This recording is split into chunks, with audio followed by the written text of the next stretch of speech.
So now he is going to prep the pad with some of the 3D polish.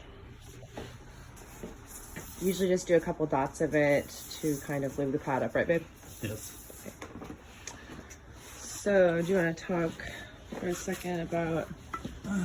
Okay. So when polishing, basically, you got your polish on here. It's gonna be intimidating at first, but really, the easiest, you're not gonna hurt the paint. The only way you're gonna hurt the paint is if you drop the polisher on it. So what I do is spread my compound out like this.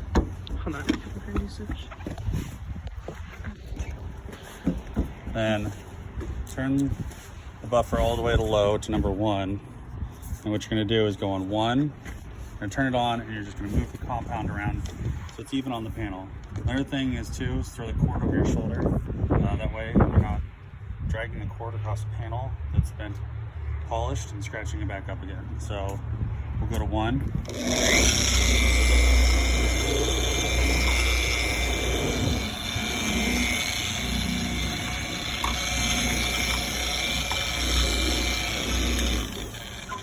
Now that the product's moved around on the panel, it doesn't have to look nice, it just has to be on there. I go up to number 5, 4.5 or 5 will be fine.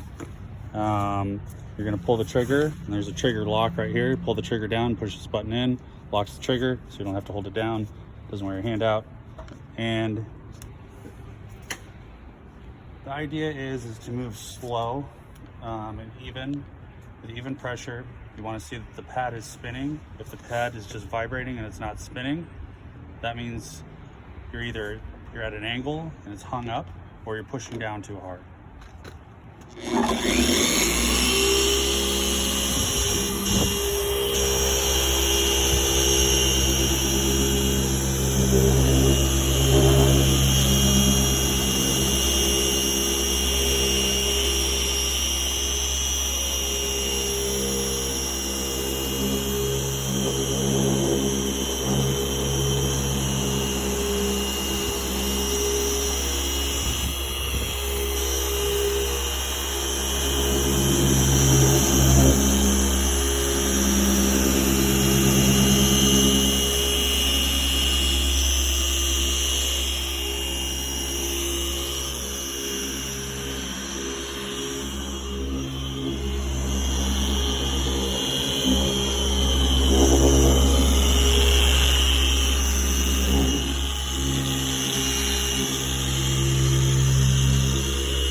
All there is to it.